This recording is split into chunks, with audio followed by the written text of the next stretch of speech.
Muy buenos días tengan todos ustedes. Bienvenidos a esta cuarta sesión del seminario Pensamiento Sistémico y Análisis de Sistemas, que en esta ocasión tenemos el gusto, el honor de recibir como ponente al doctor Mariano García Martínez, quien es doctor en Ingeniería en el área de planeación por la Facultad de Ingeniería de la UNAM.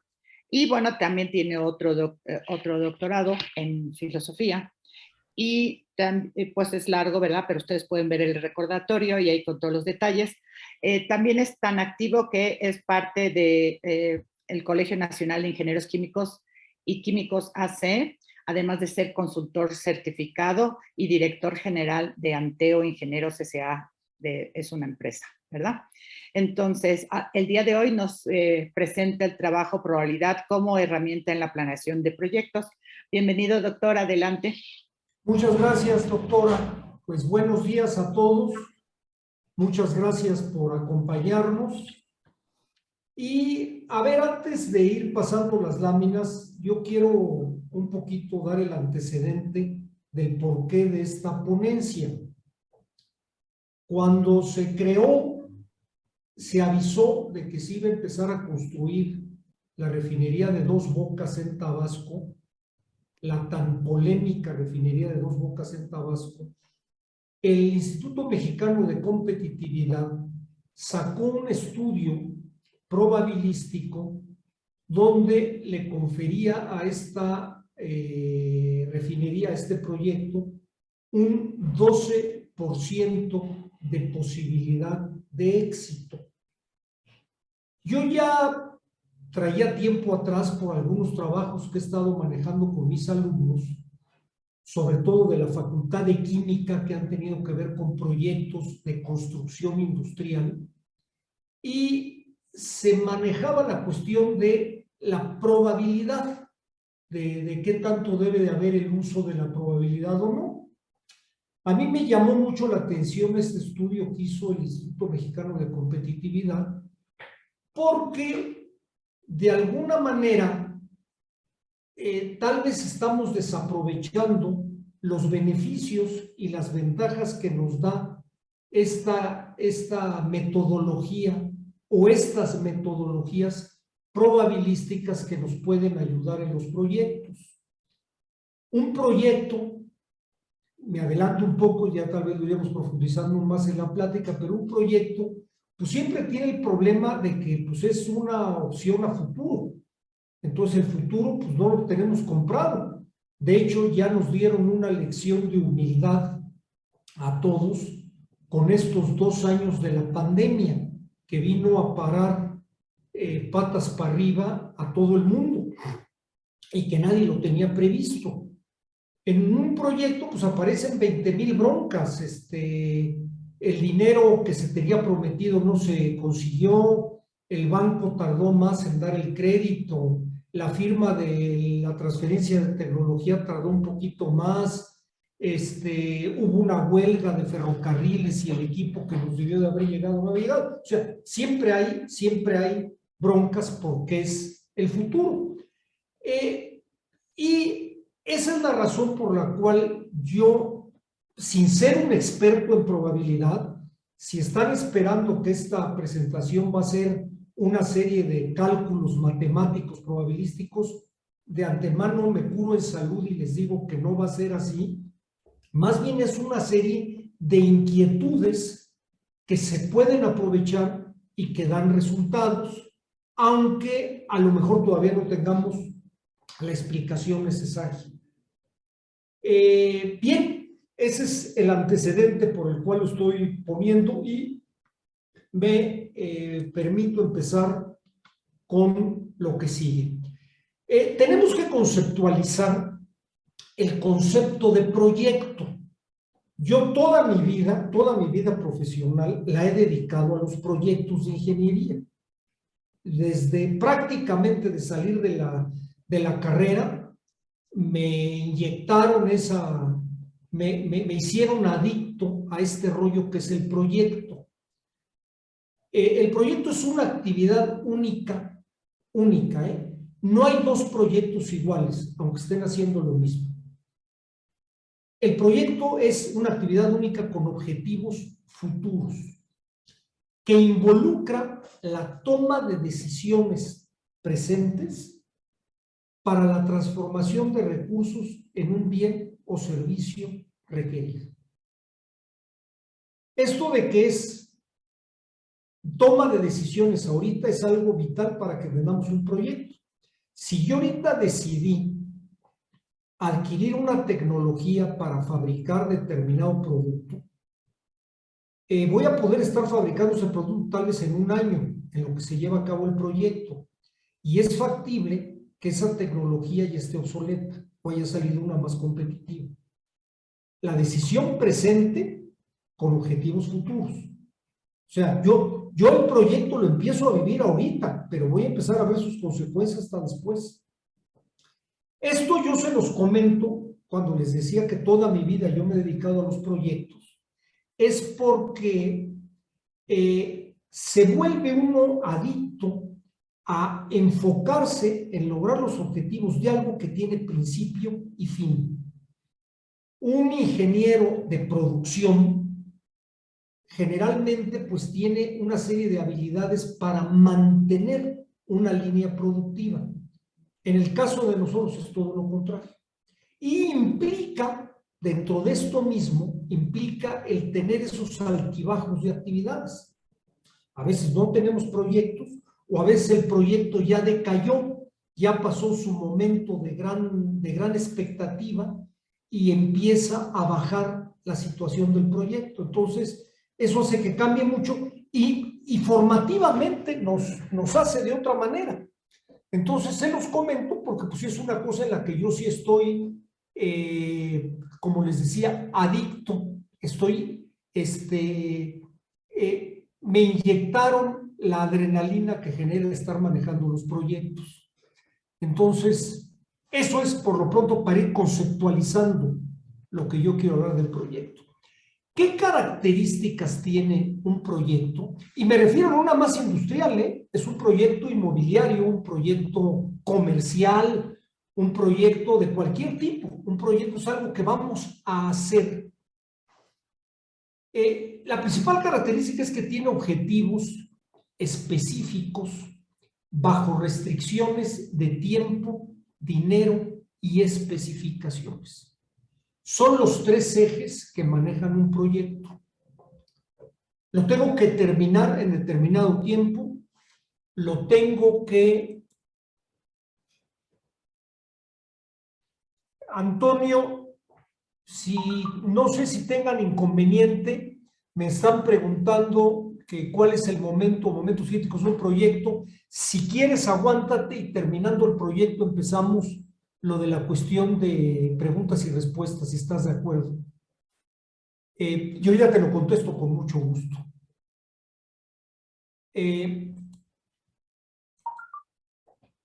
Como les decía, entonces tiene objetivos específicos bajo restricciones de tiempo, dinero y especificaciones. Son esos tres ejes los que hemos estudiado matemáticas y hemos manejado las matemáticas en tres dimensiones. Tenemos ese espectro de los vectores IJK y en esos vectores pues el comportamiento de las tres dimensiones hace que cada uno de ellos marque la ubicación del proyecto. Con esto, ¿qué quiero decir? Si a mí en un proyecto me cambian la entrada de dinero, se van a ver afectadas el tiempo y las especificaciones. Si me cambian el tiempo, quieren que lo entregue antes, quieren que lo entregue después, se va a afectar la necesidad o los requerimientos de dinero y las especificaciones. Y si me cambian las especificaciones, pues se van a ver afectadas las otras dos. Esto yo lo comento y esto yo lo tengo muy presente porque es muy común que el contratante de un proyecto nos diga, oye, mira, vamos a ponerle 2 pisos más al edificio. O mira, por cuestiones de que tengo que entregar el gobierno, tenemos que entregar el proyecto 3 meses antes. O mira, por cuestiones de liquidez te voy a tener que dar un poquito menos de dinero.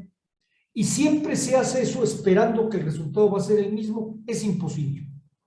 Ese es un sueño guajiro que no se puede. Un proyecto, si se cumple el tiempo y las especificaciones, estamos del otro lado.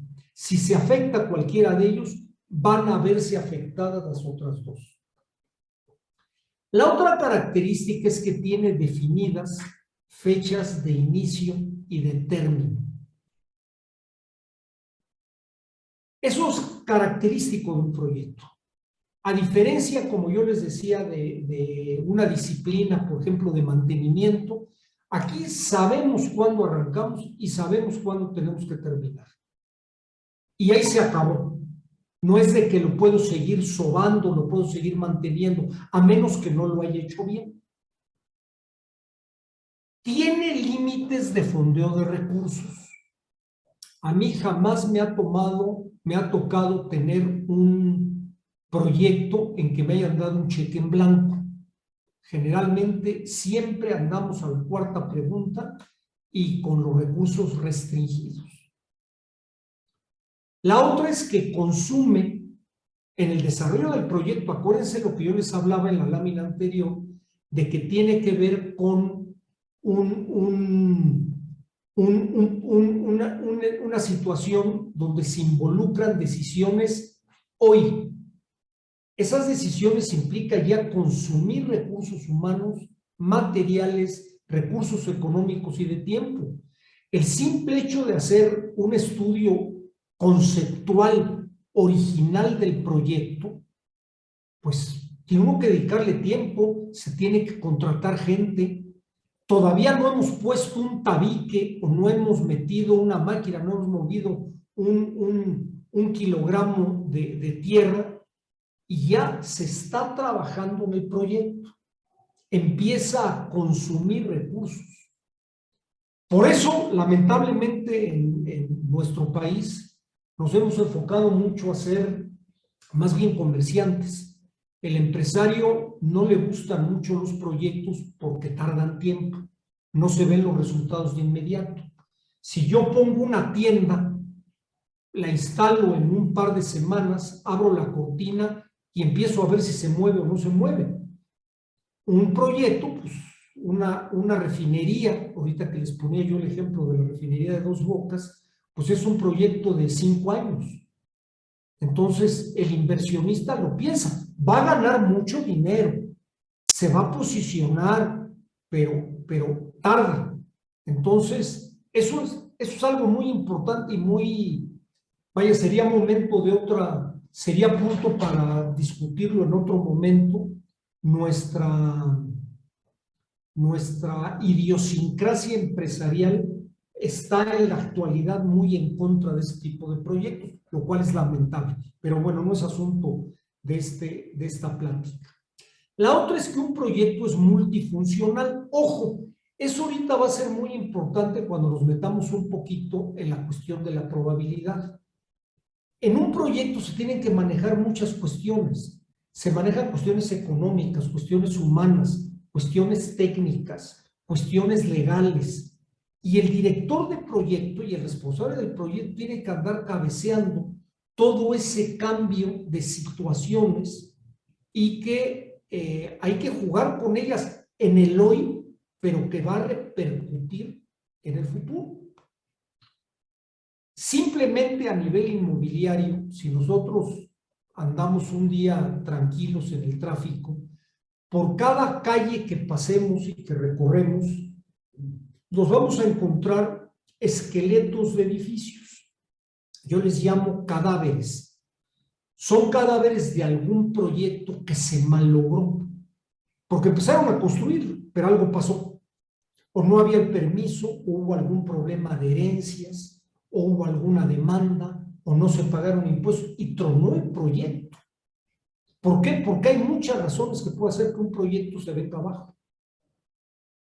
Eso es a lo que me refiero con multifuncional. Al estar trabajando con un proyecto, a veces lo que menos importa es la parte técnica. Yo siempre digo que la parte técnica siempre tiene solución. Si ya estamos en un mundo donde podemos mandar cohetes a Júpiter, pues ¿cómo no vamos a poder resolver cualquier cuestión tecnológica? El problema es que de ahí brincamos a la parte económica y luego pasamos a la parte humana. Ahí es donde las cosas se complican y en un proyecto se tiene que jugar con ello. Algo que pongo en mayúsculas en estas láminas es que trata con el futuro. Los que nos hemos especializado en planeación, de alguna manera en nuestro inconsciente tenemos que, lo que queremos es apropiarnos del futuro. Alguien ha definido la planeación como un intento de apropiarse del futuro, lo cual es imposible. No lo vamos a poder lograr, pero ese es el intento. Y un proyecto tiene esa bronca. Estamos jugando con algo que va a suceder. No es algo tangente que tengo ahorita, es algo que va a suceder y que es multifuncional.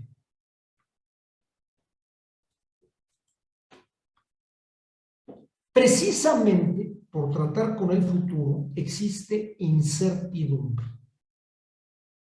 Esta incertidumbre se va reduciendo conforme el proyecto se va haciendo realidad.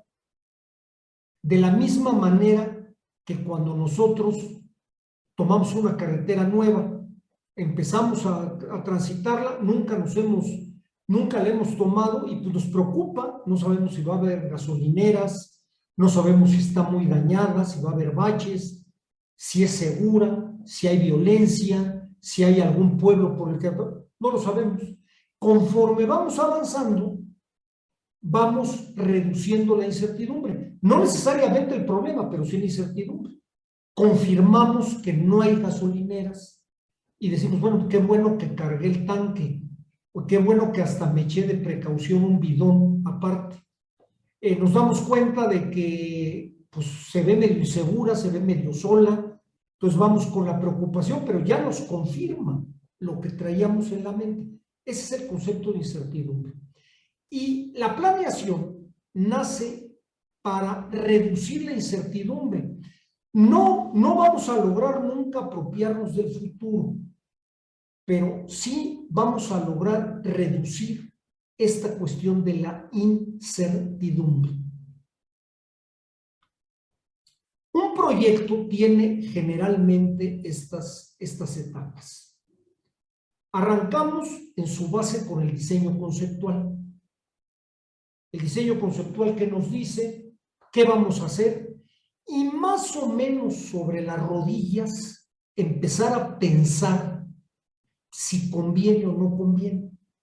Oye, puede ser un proyecto comercial, vamos a poner una tienda en tal lado, oye, y habrá movimiento, pues sí, está en una buena calle, el producto que vamos a vender se vende, pues sí, he visto que lo venden en tal o tal lado, hay una competencia razonable, el nivel es adecuado. Una tienda, pues más o menos, si rentamos un local nos va a salir, empezamos a echar números muy sobre las rodillas. Pero el diseño conceptual lo que nos tiene que definir es qué vamos a hacer y aproximadamente si nos conviene. Esa es la parte conceptual de un proyecto. Normalmente eso tiene prácticamente cero gasto, es el gasto del director. Aunque déjenme decirles, ya me adelantaré un poquito cuando nos metamos a probabilidad, que hay quien del diseño conceptual se avienta a la puesta en marcha o a la ejecución.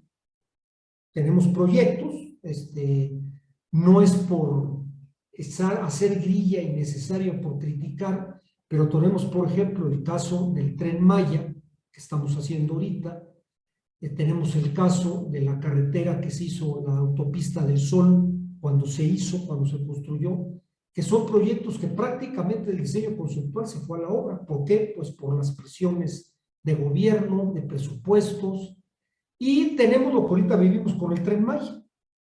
No, párale, ahora hazlo más a la izquierda, no, ahora hazlo más a la derecha, ahora pásalo por debajo, no, ahora levántalo, ahora quita 3 o 4 estaciones, pon nada más 2, conforme se va presentando. Eso es veneno para un proyecto. Pero bueno, eso es, lo que quiero hacer es ejemplificar lo que les estoy platicando. Si el diseño conceptual me dice, va, te doy luz verde, pasamos al punto de la ingeniería básica. La ingeniería básica, ¿qué nos dice? Nos dice que lo que pensamos y que cuantificamos, ya el paso de la ingeniería básica es cuantificar los conceptos con los que estamos trabajando, ya me permite a mí echar números, pero de una manera más profesional. Ya tengo los datos de cuánto me va a costar la renta de esa casa, ya tengo los datos de cuánto me va a conseguir el permiso para el local que quiero poner, los arreglos que le voy a tener que hacer, todavía no sé cuánto, pero de alguna manera ya tengo una magnitud.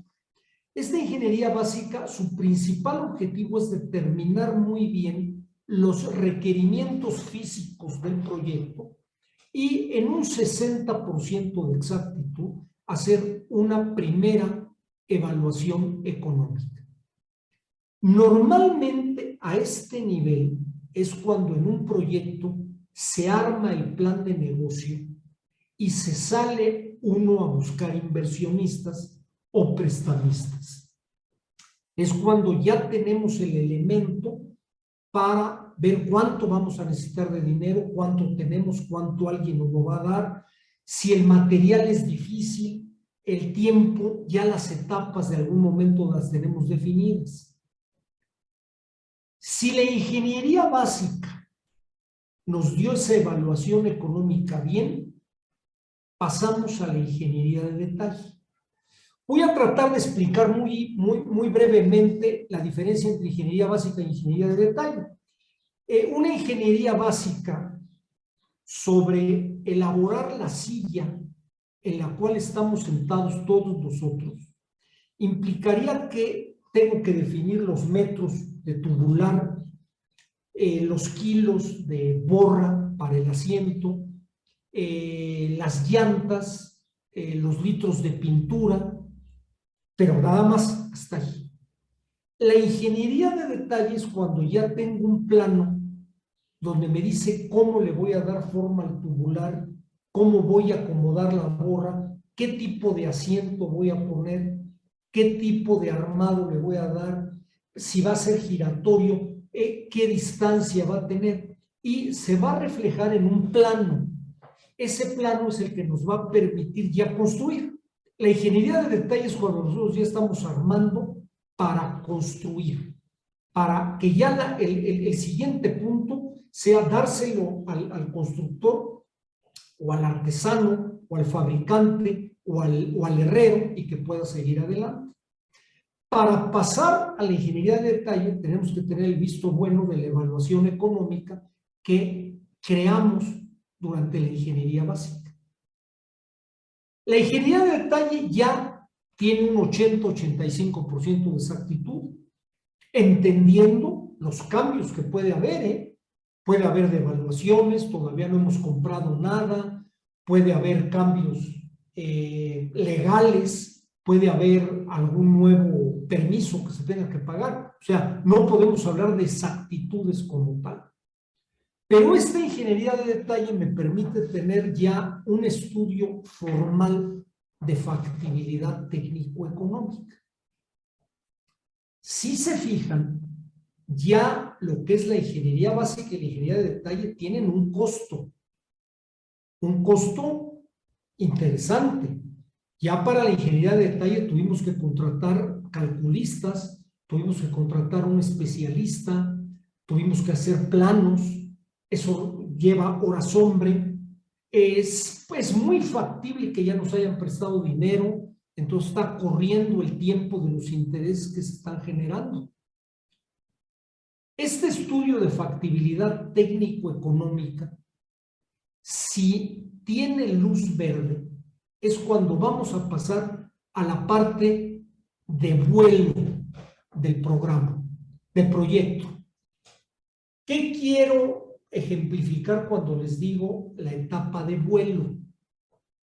Los pilotos de avión tienen una serie de pasos y de etapas antes de decir arranco. va checando que todos sus controles estén bien, que funcione todo adecuadamente. Y hay un momento que es el momento de no retorno. Si el avión arranca, ya no puede frenar, porque sería un accidente. Va a tener que levantarse en vuelo y si hubo algún problema va a tener que darle una vuelta para tratar de volver a aterrizar, pero no puede frenar. Eso es lo mismo que pasa después de la ingeniería de detalle y de su estudio de factibilidad técnico-económica. Cuando yo ya me arranco, ya es entonces cuando vienen los gastos fuertes del proyecto. Hasta ahorita ha sido muy bajo. Realmente son cuestiones que cuestan, ya costaron. Incluso un presupuesto, un proyecto donde se tiene uno que cotizar en una licitación para un fuerte proyecto, pues a lo mejor los costos simplemente a nivel plano estamos hablando de $1,000,000, pero no es lo fuerte. Lo fuerte es cuando pasamos a lo siguiente, que es ya firmar contratos con las compañías, con quienes nos van a surtir y comprar lo necesario. Ahí sí ya estamos soltando dinero y es difícil dar marcha atrás. Ya firmamos un contrato con el que nos va a suministrar el concreto y nos va a costar una multa, porque le tuvimos que dar un anticipo, ya tuvimos que contratar con el que nos va a hacer los equipos y nos pidió un anticipo. Entonces, ya a partir de este estudio de factibilidad técnico-económica es cuando estamos hablando del momento de no retorno en un proyecto. Y ya que se va a juntar estos contratos y compras que estamos haciendo y ejecutamos el proyecto. La ejecución del proyecto pues, va a involucrar toda una serie de broncas ya reales, broncas técnicas, broncas humanas, broncas económicas, para terminar en el tiempo adecuado, hacer las pruebas necesarias y por último tenemos la puesta en marcha, el arranque. Ya lo entregamos, va a tener que tener algunos ajustes, va a tener algunos cambios, pero estas etapas es lo que normalmente nos lleva en un proyecto. Y ustedes se podrán dar cuenta que tiene pues, una gran cantidad de situaciones futuras que se pueden complicar o que pueden desviarnos. Hay toda una metodología de riesgos para todos estos planes que se tienen, todos los objetivos, calendarizaciones que se tienen en el trabajo de un proyecto. Entonces, eso es bien importante que lo tengamos en mente. Por otro lado, me brinco al lado de probabilidad. A ver, la probabilidad, la definición más escolar que pude encontrar y más pedagógica es esta. Es la posibilidad de ocurrencia de un evento perdón, me faltó una coma, dado un número de situaciones en que puede ocurrir sobre el total de situaciones.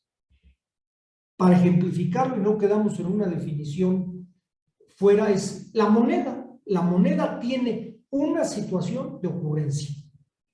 Puede ser águila o sol, pero es una.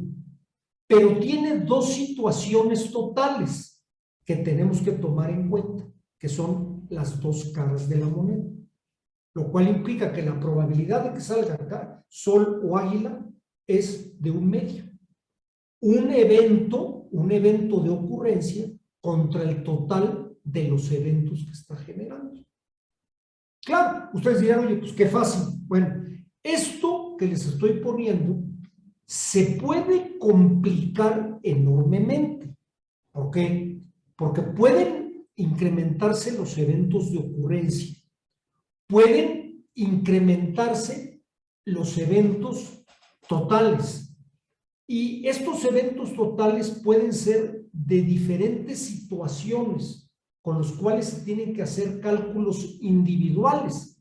Si esto lo tratamos de llevar a un proyecto, como estábamos hablando aquí, pues por ejemplo las situaciones de que se termine a tiempo el proyecto, pues involucran un montonal de eventos.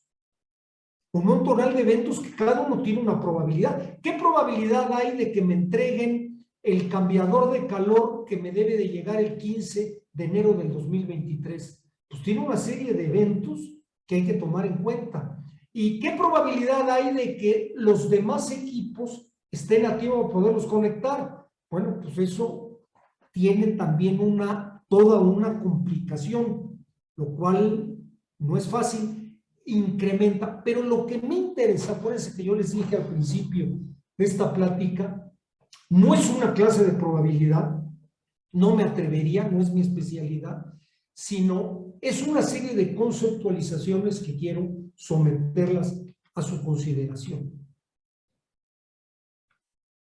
Se sabe, esto es algo también muy importante para bajarle 2 rayitas al gusto que nos puede generar la probabilidad, de que la probabilidad no explica ninguna causalidad científica, muestra posibilidades. Se sabe que el 80% de los fumadores, perdón, el 80% de los enfermos de cáncer son o han sido fumadores. Entonces, pues todos los médicos trabajan para que uno deje de fumar y no tenga el efecto de un cáncer en el pulmón. Pero si somos muy científicos y muy exigentes, diríamos, oiga, momentito, y el 20% restante, ¿por qué no les da cáncer? Lo que implica que la probabilidad no tiene causalidad. Es un apoyo para una gran cantidad de cuestiones. Miren, por ejemplo, a nivel científico, la termodinámica estadística, para ver todas las cuestiones cuánticas, moleculares, que afectan a la fisicoquímica, tienen una cuestión probabilística. O sea, funciona, es importante, pero son posibilidades, ¿eh? No hay forma de que una probabilidad a mí me demuestre un hecho científico, por lo menos hasta ahorita. La probabilidad siempre va a estar entre 0 y 1. Puede ser igual a 0, pero no igual a 1. Si es igual a 1, ya no es probabilidad, ya es un evento. Entonces, en ese rango es en el cual nos vamos a mover. Esto de la probabilidad va muy de la mano con el concepto del juego. Los jugadores, y muchos de los jugadores son grandes empresarios, jugadores de azar, jugadores de póker, jugadores de baccarat, jugadores de ruleta, manejan a nivel intuitivo las probabilidades. Y no solamente lo hacen en el juego, lo hacen también en sus negocios. No solo en México, a nivel internacional. Va muy de la mano la toma de decisiones de riesgo de un empresario, de un director de empresa, pues por muchas veces la presión que tienen de la toma de decisiones, la urgencia, y que puede tronar un proyecto, pero a veces no lo truena. Yo siempre pongo el ejemplo de las 2 islas, los centros comerciales que hay, uno en Cancún y otro en Acapulco. Los 2 son del mismo dueño. El de Cancún fue un exitazo, el de Acapulco fue un fracaso, y los pasos de ingeniería del proyecto de la plaza comercial La Isla en Acapulco, el dueño los hizo en los 15 minutos que le tocó recorrer el camino del Hotel Princess hacia donde iba a instalar la isla. Le latió que iba a tener un mercado adecuado con todos los que estaban en el lado derecho, pegado a la playa. Ese iba a ser su clientela. Y no le funcionó. Realmente esa no se comportó como clientela.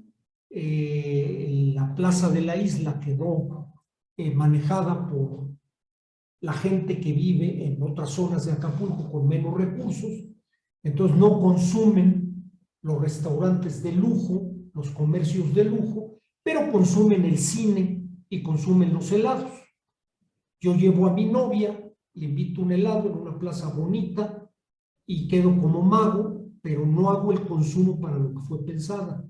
Entonces, fue un fracaso, O sea, se ha sostenido porque son inversiones que se sostienen de una manera o de otra, pero no se esperó el resultado que se podía tener.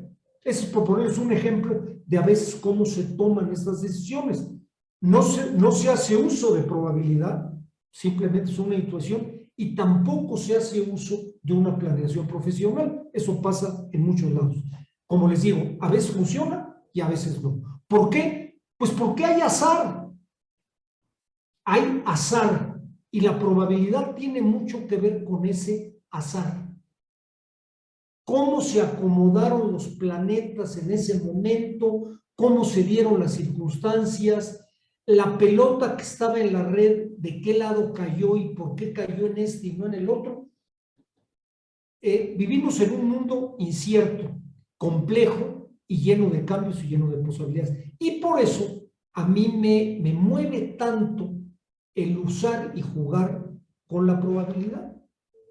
Y la pregunta es esta, ¿es válido entonces usar la probabilidad para evaluar las posibilidades de éxito de un proyecto? Y muchos de ustedes me van a decir, pues claro que es válido. A ver, sí, pero el hablar del éxito de un proyecto implica que a lo mejor basado en la probabilidad voy a invertir. ¿Es válido? Yo puedo llegar con ese argumento ante un grupo de inversionistas, ante un grupo de socios, para que puedan aplicarse y en función de eso seguir adelante. Si nos basamos con lo que empecé la plática, ese estudio del Instituto Mexicano de Competitividad sobre Dos Bocas, implicaría que no se siguiera adelante. No quiero decir que va a ser un buen proyecto, es muy polémico, pero la probabilidad le da un 12% de éxito. Ya veremos si tuvo razón o no este estudio probabilístico, esta simulación probabilística, porque es realmente un análisis Monte Carlo, es una simulación probabilística. Esa es una pregunta a la cual yo no tengo todavía toda la contestación. Tengo por ahí algunas líneas, algunas ideas que quiero complementar un poquito con ustedes. Insisto, la incertidumbre está presente en todas las fases de la evaluación y ejecución de un proyecto. Y no porque esté mal hecho, o porque seamos malos ingenieros, o porque no tengamos experiencia, porque estamos tratando con el futuro. Y miren, vuelvo a insistir, me voy a ver ya como terquedad. Después de esta pandemia, lo que nos tenemos que dar es cucharadas de humildad ante el futuro, porque creemos que lo tenemos controlado y no. Entonces, la incertidumbre está presente. ¿Es válido que usemos la probabilidad para tranquilizarnos con esa incertidumbre? Tenemos que la incertidumbre, hay dos tipos de incertidumbre que maneja la probabilidad. Una es la incertidumbre asociada a los datos utilizados. Nuestras expectativas pueden ser malas. El historial de datos que tenemos puede ser incongruente. O sea, simplemente me estoy metiendo a la parte del cálculo. Simplemente a la parte del cálculo. Los datos son incorrectos. O pueden cambiar. Se nos resbalan. Esa es una incertidumbre importante. Y la otra es la incertidumbre con los procesos de evaluación y de ejecución. Planeé bien, estoy usando una metodología tengo el equipo adecuado para poder trabajar en esto, no lo tengo, no sé. Esos son los dos puntos de la incertidumbre dentro ya de la aplicación de técnicas probabilísticas. En los procesos de evaluación y ejecución se requiere un proceso para validar los modelos desarrollados. Aquí no es tanto que nos afecte la probabilidad. Lo que yo requiero es que alguien cheque cuál es mi proceso de evaluación y ejecución en función a las normas que existen, en función al historial que se tienen de manejar un proyecto, y en función de eso puedo decir, a ver, independientemente de que se maneje bien, de que haya futuro, de que haya incertidumbre, tu proyecto está bien armado, está bien estructurado. Eso no es todo. En un proyecto, esta incertidumbre la podemos bajar con una medición continua y constante del mismo proyecto. Vamos midiéndole, vamos controlando y vamos evaluando que no nos desvíe de nuestros procedimientos y de nuestra mecánica de trabajo. Con eso, este tipo de incertidumbre, de alguna manera lo podemos tener bajo control. Pero cuando estamos hablando de datos, tenemos, hay todavía varios más, no quiero meterme en aburrirlos. Bueno, no es aburrirlos porque es un tema muy interesante, pero meternos en una cuestión que realmente yo no domino. Pero tenemos modelos probabilísticos basados en distribuciones. Hay unos que tienen que ver con la recuperación de la independencia, recuperación de independencia binaria, las famosas regresiones, y pongo aparte un modelo que es determinístico, pero que rompe un poco el esquema de los anteriores, que es el de Monte Carlo, que es la famosa teoría de juegos, con la cual pues hay ganadores del premio Nobel de cómo se ha manejado este tipo de cuestiones. Todos los anteriores, el basado en distribuciones, el que tiene que ver con la recuperación de independencia binaria, el de la regresión, dependemos de datos históricos. Eso es algo importante.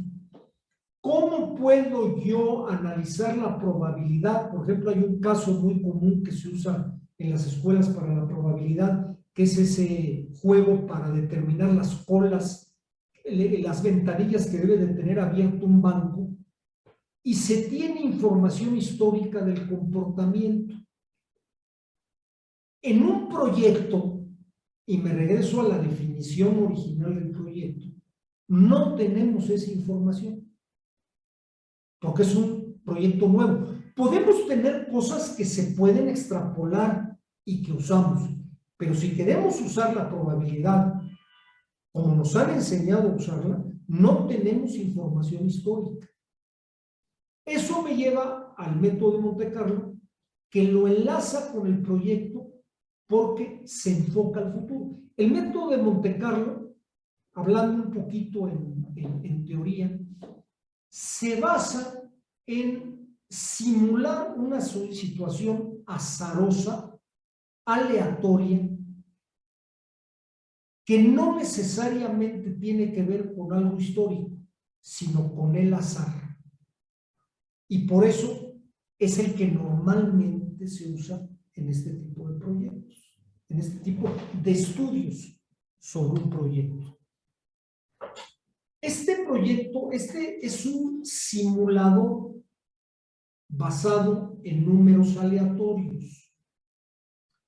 El número aleatorio, todos los que tenemos una cuenta de banco y que nos han metido a la banca electrónica, nos dan un token, donde ese token, cuando vamos a hacer una transferencia, vamos a checar nuestro saldo, para entrar nos piden que lo demos.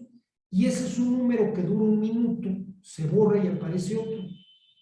Esos son números aleatorios que corresponden a unos eventos que permite tener cierta secuencia.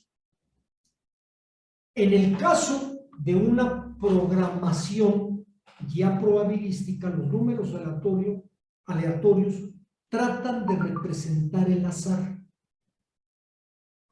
O sea, van a surgir sin ningún orden más que el orden aleatorio. No hay necesariamente una base. De hecho, nosotros no lo estamos programando. Lo que nosotros estamos programando es las ponderaciones de la cantidad de variables que tenemos que considerar.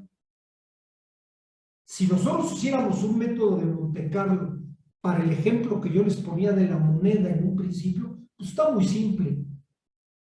Vamos a mandar números aleatorios y posiblemente nos aparezca por ahí un número que diga apuéstale al águila ahorita porque le debe de tocar y nos va a dar una numeración, en un orden en función de cómo se comportan esos números aleatorios. Pero cuando nosotros tenemos un proyecto encima, tenemos, por ejemplo, una cuestión, podemos hablar la paridad del peso. La paridad del peso le podemos dar una ponderación del 20%. Ese 20% se va a reflejar cuando aparezcan estos números aleatorios. Los números aleatorios no los tenemos bajo nuestro control, pero lo que sí tenemos bajo nuestro control es la importancia y la ponderación que le dimos a cada una de las variables que van a controlar el proyecto. Estos números se generan presentando la misma probabilidad de ser elegidos o seleccionados. No se cargan los datos para uno o para otro.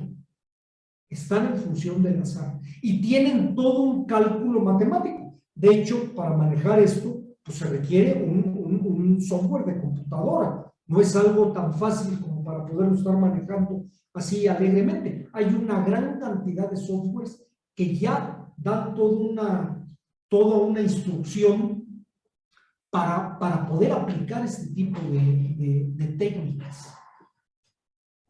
Y como les explica, en el proceso de simulación, porque lo que hace esta teoría de Monte Carlo es simular el comportamiento del proyecto, entra también una complicación.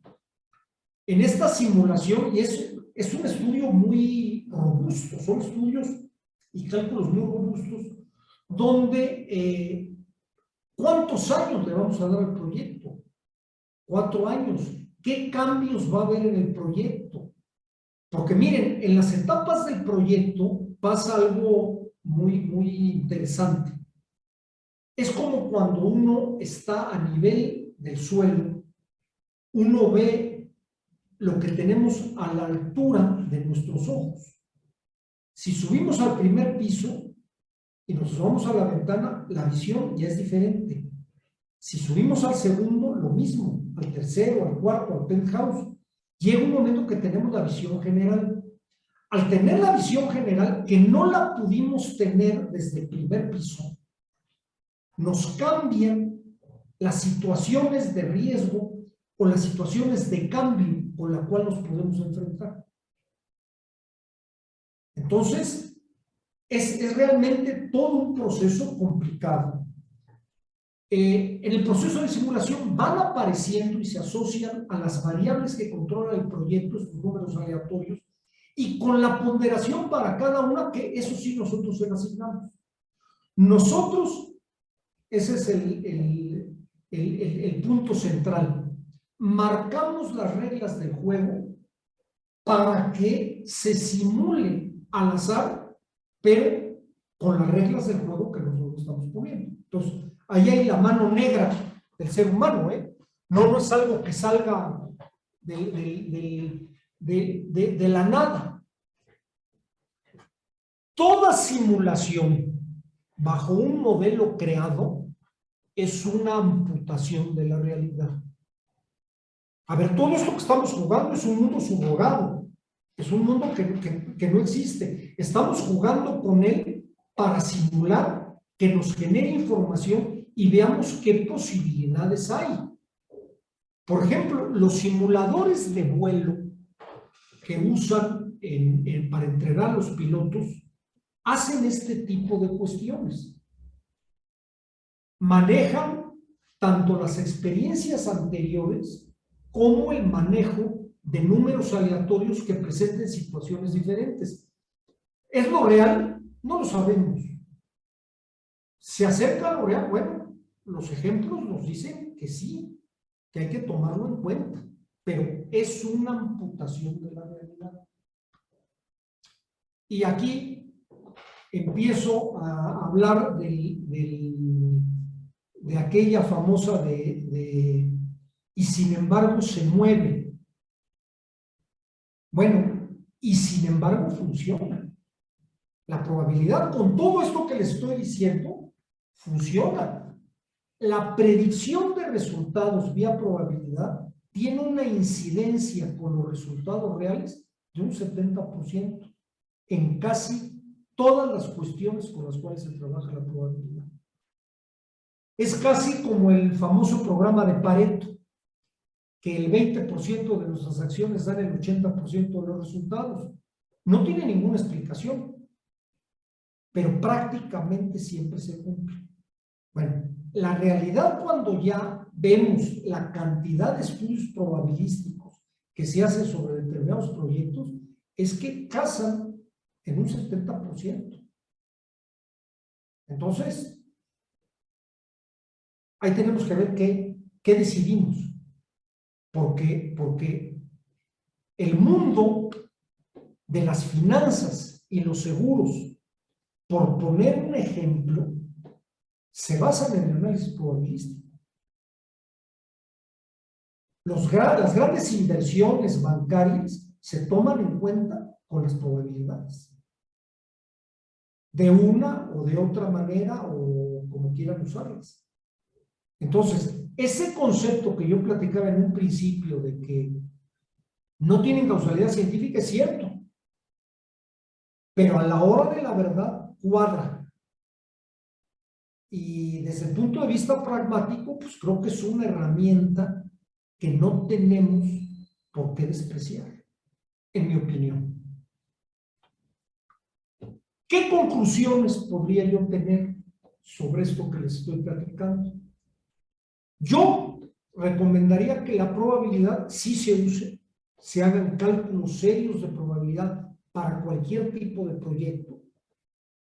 Ha bajado mucho el costo de aplicar estas cuestiones, como les decía, hay softwares con los cuales se pueden hacer, pero se debe de usar como una guía, nunca como un indicador determinante en las decisiones. Es algo que debe de ser un acompañamiento a mi decisión del proyecto. ¿Sigo adelante? ¿No sigo adelante? ¿Qué dice la probabilidad tanto? Oye, pues es algo más a favor. Si viene en contra, pues hay que pensarlo, ¿no? Es un filtro adicional que debemos de considerar. Ante un mundo incierto y volátil, es una herramienta de soporte. Hay veces que lo que tenemos enfrente es de una incertidumbre fuertísima. Y esto nos puede ayudar. Si no, a lo mejor para decidir al 100% el manejo o el arranque de un proyecto o el cierre, pues sí, para lo mejor no entrar. A lo mejor puede surgir esa cuestión de decir, pues no lento. En esto que estamos platicando en esta presentación, les decía, se busca asegurar el futuro, pero no se logra, se acerca, y se acerca sin tener ninguna explicación, ¿no?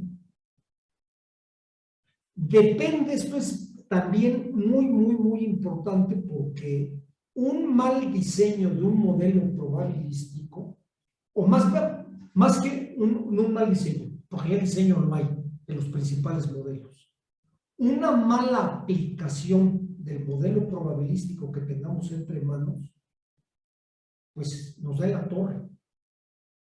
No consideramos todo lo que teníamos que haber considerado. Es un ejercicio complicado. Depende de las variables y del tipo de distribución de los datos que estemos considerando. Y por último, es que debe de actualizarse en el transcurso del proyecto. Como les decía en este ejemplo de ir subiendo de los pisos, el piso más alto me da otra visión. Conforme avanza el proyecto tenemos nuevos datos, nuevas situaciones. Incluso podemos ya retroalimentar tendencias históricas. Debe de actualizarse constantemente esto en el transcurso del proyecto.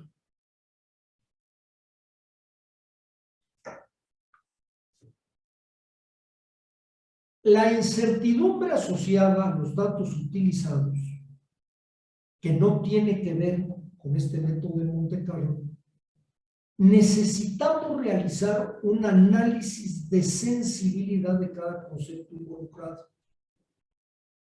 Hay datos que son más, o situaciones o eventos que tienen una sensibilidad mayor a ciertos efectos. Por poner un ejemplo, la paridad del peso nos puede afectar la evaluación económica, nos puede afectar el flujo de efectivo. ¿Qué tanto?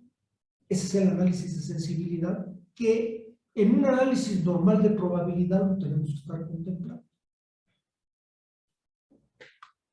Y pues yo no tendría más. Esta es, ahora sí, como alguien dijo, vengo a transmitirles mis inquietudes y mis reflexiones que ha sido sobre este tema después de muchos años de andar bregando en este asunto, y que en los últimos años me ha tocado mucho estar compartiendo experiencias con especialistas en probabilidad, y que pues me trae, de hecho yo traigo varios proyectos con alumnos en sus tesis que involucran este tipo de estudios. Como les decía en un principio, y me curaba en salud, no esperen que les tenga una ecuación que funcionara, sino más bien una serie de dudas y de inquietudes que pues a lo mejor nos pueden abrir la mente. Y pues no sé, quedo a sus órdenes por si hubiera alguna pregunta, alguna duda, algún comentario. Simplemente arranco con Antonio. Me había hecho una pregunta desde un principio que no le contesté, que me decía en su experiencia, ¿cuál es el momento, los momentos críticos de un proyecto? Yo creo que uno de los momentos críticos en la planeación de un proyecto es cuando nosotros armamos la ingeniería básica. La ingeniería básica es, yo creo que el indicador más importante para ver si podemos seguir adelante con un proyecto o no a nivel planeación. A nivel ejecución, el proyecto crítico de un proyecto es, perdón, el momento crítico de un proyecto es precisamente cuando nos trasladamos del momento del escritorio a la práctica. Es cuando tenemos que tomar la decisión de abrir la cartera y de soltar dinero ya de a de veras para el arranque del proyecto. Todo lo demás, pues nos podemos echar para atrás. Un plano no tiene sindicato. Un plano no tiene cláusulas de multa. Un plano no tiene compromisos con un proveedor. Un plano simplemente le pagamos al que lo hizo y lo guardamos en el archivo y fue un mal negocio. En cambio, cuando de ahí brincamos, ahí es donde está la bronca.